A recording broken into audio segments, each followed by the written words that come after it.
श्रीवल्लभ आश्रम सप्तरंगी संस्कृति। आप सभी को मेरा नमस्कार। आज की शुरुआत सबसे पहले हम गायत्री मंत्र से करेंगे। ॐ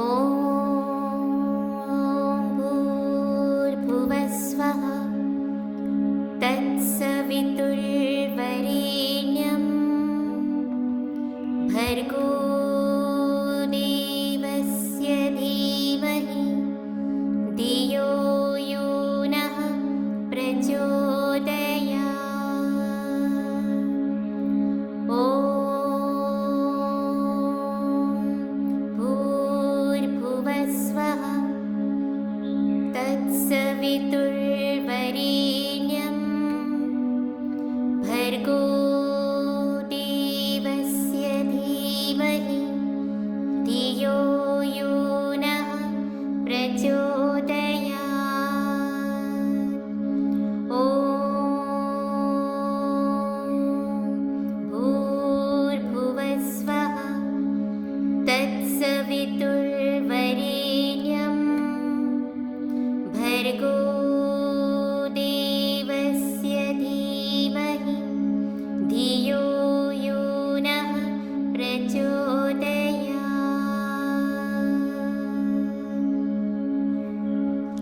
इस मंत्र का भावार्थ है, सृष्टिकर्ता प्रकाशमान परमात्मा के तेज का हम ध्यान करते हैं।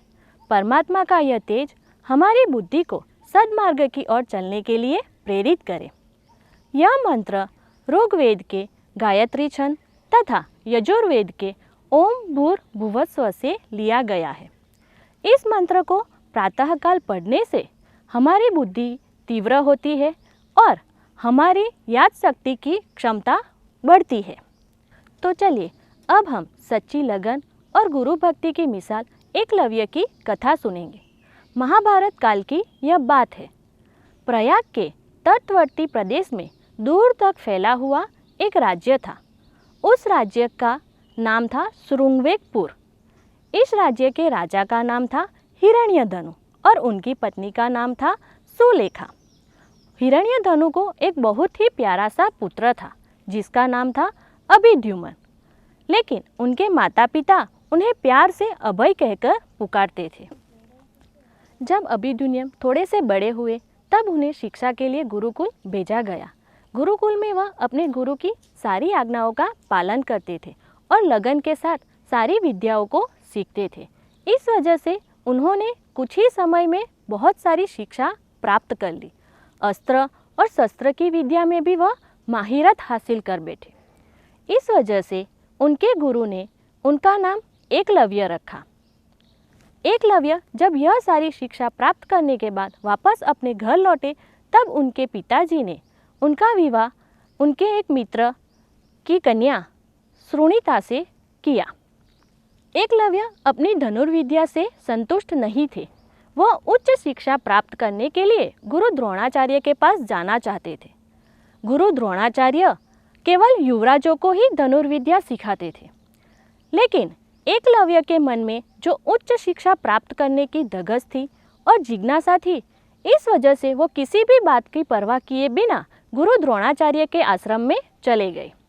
एकलव्य ने गुरु द्रोणाचार्य से धनुर्विद्या सीखने के लिए बहुत ही आग्रह किया, लेकिन गुरु द्रोणाचार्य ने उनकी एक बात न सुनी और ज्ञान देने से साफ साफ मना कर दिया। तब एकलव्य आहट नहीं हुआ और उसी जंगल में जाकर एक कुटिया बनाई और कुटिया के बाहर उन्होंने गुरु द्रोणाचार्य की प्रतिमा बनाई। गुरु द्रोणाचार्य की प्रतिमा का मानसिक पूजन करके उनकी धनुर्विद्या का आरंभ किया। एक दिन गुरु द्रोणाचार्य अपने शिष्यों तथा एक कुत्ते के साथ शिकार करने के लिए उसी वन में चले गए जहाँ पर एकलव्य रहता था। उनका कुत्ता रास्ता भटक जाने की वजह से एकलव्य के आश्रम तक पहुँच गया।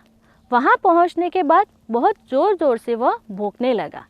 तब एकलव्य अपनी धनुर्विद्या की साधना में मग्न थे। कुत्ते का भौंकना एकलव्य की धनुर्विद्या में बाधक स्वरूप बन रहा था। इसलिए एकलव्य ने इस तरह से बाण छोड़ा कि कुत्ते को जरा सी भी खरोच ना आई और कुत्ते का मुंह बंद हो गया।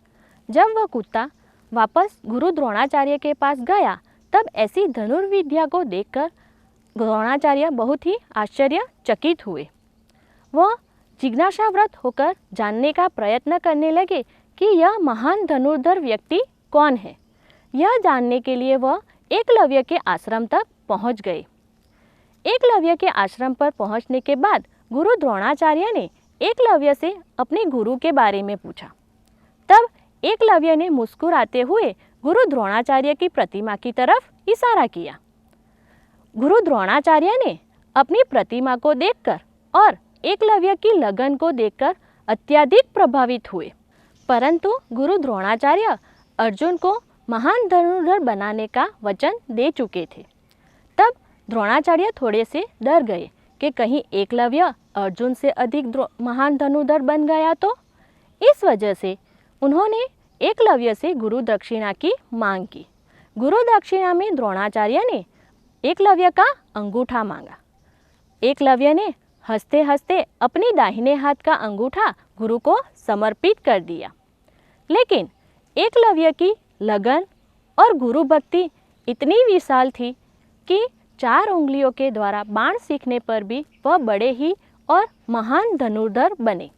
इस कहानी से हमें यह सीख मिलती है कि सच्ची लगन और गुरु पर श्रद्धा रखने से हम बड़ी से बड़ी कामयाबी को प्राप्त कर सकते हैं। अगले अंक में हम पुनः एक नई कहानी के साथ फिर मिलेंगे। नमस्कार।